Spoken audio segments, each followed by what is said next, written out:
हाँ जी। जी मुझे शास्त्री आपसे बात करनी। हाँ जी, मैं शास्त्री जी बात कर रहा हूँ। जी नमस्कार। नमस्कार जी। મારી જન્મ તારીખ છે 23 જૂન 1953 23 જૂન 1953। અને મારે ફાઇનાન્શિયલી પ્રોબ્લેમમાં છે તો એ પૂછવું છે કે એ ક્યારે હલ થશે? ઓકે, બર્થ ટાઈમ શું છે? આમ સમય તો એ બરોબર યાદ નથી પણ બપોરના બાદનો હતો સમય. આશરે આશરે કેટલા એટલે વાગે? આપણે એમ ગણી બપોરના બાદ તો રોંઢાના પહેલા એટલે 3-4 વાગે કહેવાય, 3 વાગે. ઓકે ઓકે, એક કામ કરો, બર્થ પ્લેસ બોલો। Birth place Shikarpur. શિકારપુર ક્યાં આવ્યું? એ પાકિસ્તાનમાં એવું સિંધમાં એક ગામડું છે. ઓકે, શિકારપુર હા હા સિંધમાં એક નાનું ગામડું છે ત્યાં, રાઈટ? જી જી હા. ઓકે, આપ 2 મિનિટ હોલ્ડ રાખો। જૂનની 23 તારીખ 1953, હા હા બપોરે એપ્રોક્સિમેટલી 2 થી 4 ની વચ્ચેનો આપનો સમય, જી જી જી. અને પાકિસ્તાનમાં તમારો નાના ગામમાં સિંધમાં તમારો જન્મ થયો છે। આપને પૂછવું છે શું? બસ ફાઇનાન્શિયલી પ્રોબ્લેમ છે. હું આપને જેટલું કહું એટલું પહેલા સાંભળી લો। અત્યારની મિનિટે આપ કોઈ સ્ટોન કે નંગ કે એવું કંઈ પહેરો છો તમે? કાંઈ બી નથી પહેરતો. Very good. અચ્છા જો સાંભળી લો, આપે એક ટાઈમ જમીને ફાસ્ટ કરવાનો છે, એને વેન્સડે કહેવાય। બુધવાર તમારે એક ટાઈમ જમીને બુધવાર જે શરૂ કરશો એ 21 બુધવાર કરવાના છે ઉપવાસ તરીકે। અચ્છા 21 રાઈટ સર, એક ટાઈમ જમીને 21 વેન્સડે। એનાથી આપનો કામ કાજ ધંધો ફાઇનાન્શિયલી પોઝિશન એ બધું વધશે। કુંડળીમાં જે બતાવે છે કે પૈસો આવે છે પણ બચતો નથી તમારાથી, એટલે તમારે આ કુંડળીમાં આવક કરતા અનએક્સપેક્ટેડ ખર્ચા વધી જાય છે। આપ વેન્સડે શરૂ કરો અને બુધવારને લગતું જે પનનું નંગ આવે છે, એમરલ આવે છે, એ એમરલ તમારે પહેરવાનું છે। એ જમણા હાથની છેલ્લી આંગળીએ પહેરશો, એનાથી તમારું કામકાજ ધંધો પ્રોસ્પેરિટી ફાઇન થશે। એટલે મારે હર બુધવારના આપણે એક જણ જમા રાખીને પાસ કરવાનું, રાઈટ? યસ સર, અને 21 આપણે બુધવાર કરવાનું યસ સર, અને લીલું પન્નાનું ઓલું પહેરવાનું રાઈટ। અને બીજું કાંઈ? બસ એટલું પ્રોસિજર શરૂ કરો અને પછી 4 કે 5 બુધવાર જાય પછી મને ફોન કરજો। ઓકે, જય Shri Krishna, thank you very much. देखते हैं। हेलो हेलो हेलो, हाँ जी हेलो। नमस्कार जी। Yes sorry wrong number. Hello, hello. हाँ जी, हाँ नमस्ते। नमस्ते जी। मेरा बर्थडे थे दिसंबर 18 1989। दिसंबर 18 1989। बर्थ टाइम क्या है? आपका ऑडियो वॉल्यूम कम कर दीजिए प्लीज।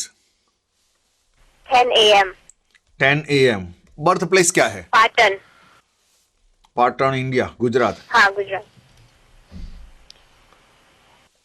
ओके, શું પૂછવું છે કહો મને પ્લીઝ। कुछ नहीं खाली से like future.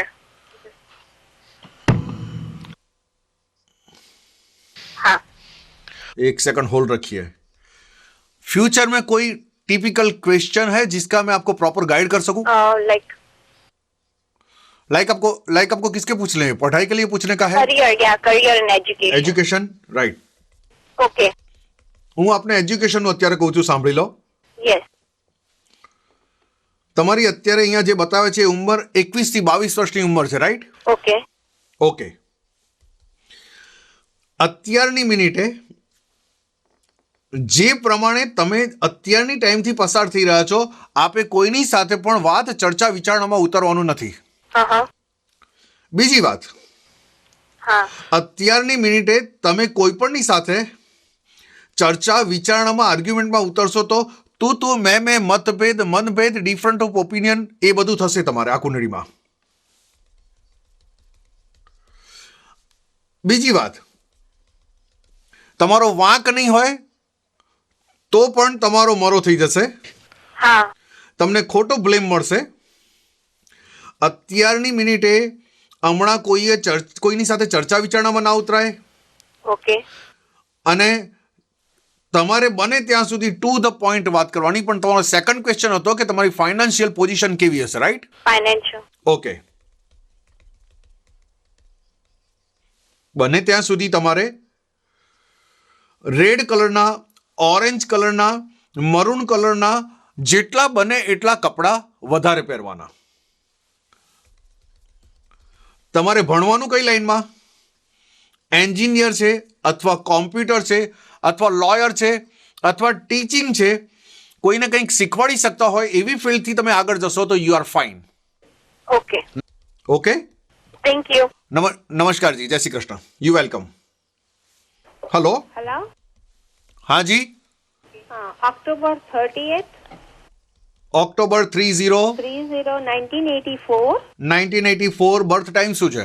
7:15 in the morning. ઓક્ટોબર October 30, 1984, 1984 7 o'clock and 15 minutes in the morning. in the morning, okay. Oswego, New York. ये मेरा सन है. ऑक्सवेगो न्यूयॉर्क. ओके, आप एक सेकंड होल्ड रखिए. દીકરા માટે શું સવાલ પૂછવાનો છે એ આપ રેડી રાખો. ઓકે. हाँ. October 30 1984 in the morning 7:15. Right. અને હવે આપને શું પૂછવું છે એ મને કહો. એનું મેરેજ. ઓકે. આપને હું પહેલા જેટલું કહું એટલું સાંભળી લો. જે પ્રમાણે અત્યારે આપના દીકરાની ઉંમર જે કંઈ છે એ 27 થી 28 વર્ષની ઉંમરની ગણતરીથી એ પસાર થઈ રહ્યો છે, રાઈટ? બીજી વાત,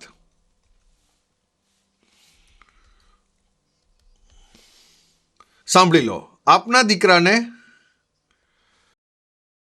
જે કંઈ દીકરાની કુંડળી બતાવે છે, એક લગ્ન થયા પછી એક છૂટાછેડા થવાના છે એ કન્ફર્મ બતાવે છે અહીંયા આગળ. બીજી વાત, હા. એને લગ્નના સ્થાનમાં શાપિત યોગની છાયા લઈને જન્મ્યો છે. અત્યાર સુધી જે મેરેજ નથી થયું એનું કારણ એક જ છે કે એ શાપિત યોગની છાયા લઈને જન્મ્યો છે, એટલા માટે એના મેરેજ થયા નથી. જો તમે જે જ્યોતિષમાં માનો છો તો મને ફોન કર્યો છે, રાઈટ? હા. આ દીકરાના જુલાઈ 2013 સુધી કોઈ મેરેજ થવાના યોગ બતાવતા નથી. હા. જુલાઈ 2013 પહેલા જો કોઈ છોકરી મળી ગઈ તો તમને નહીં ગમે, હા. લાકડે માકડું ફીટ થઈ જશે હા. ને આખી જિંદગી પસ્તાવું પડશે. હા. એટલે હજી લગ્ન નથી થયા એવું કરીને જૂન 2013 પહેલા કે જુલાઈ 2013 પહેલા તમારે કોઈ ડિસિઝન લેવાનું નથી. હા. બેટર એ છે કે હમણાં કોઈ જ ડિસિઝન ના લો અને એને શનિનું નંગ પહેરાવી લો, નીલમ પહેરાવી દો, તો એને પરણ્યા પછી જે છૂટાછેડા થવાના છે એ બધા યોગ એના ખલાસ થઈ જશે, એનું ફ્યુચર બ્રાઇટ થઈ જશે.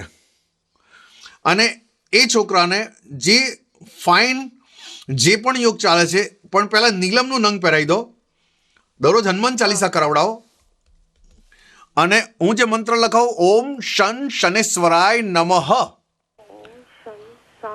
શનીશ્વરાય નમઃ. આ મંત્ર દરરોજે જેટલું બને એટલું કરાવવાનું. દિવસથી 3 માળા કરશે તો પણ એમના માટે ફાઇન રહેશે. ઓકે. ओके. नमस्ते, थैंक यू वेरी मच, जय Shri Krishna, God bless you. यहाँ पे आपकी तरफ से लाइव कॉल्स आना तो शुरू ही है, लेकिन आज के शो का यहाँ टाइम समाप्त होता है. आप लोग ने देखा, आपकी तरफ से जो एक सवाल आता है उसके सामने एक सही रेमेडी, एक सही प्रिडिक्शन आपको मिलता है. लेकिन अगेन मैं बता दूं कि आपको अगर आपकी प्राइवेसी वाला कोई भी क्वेश्चन करने का है तो जो भी स्क्रीन पे डिटेल्स आती है आप ईमेल कर सकते हो, आप मेरे साथ बात भी कर सकते हो. तो हर एक इंसान को ये सब आपने प्रॉब्लम्स देख लिए, वैसे ही हर एक इंसान को लाइफ में एक सही रास्ता चाहिए, सही रेमेडी चाहिए, और आप कॉल कर सकते हो. मैं शास्त्री नितिन ज्योतिष भगवान को यही प्रार्थना करूंगा आप सबके घर में सुख और शांति देवे. God bless you. Thank you very much. Thank you very much.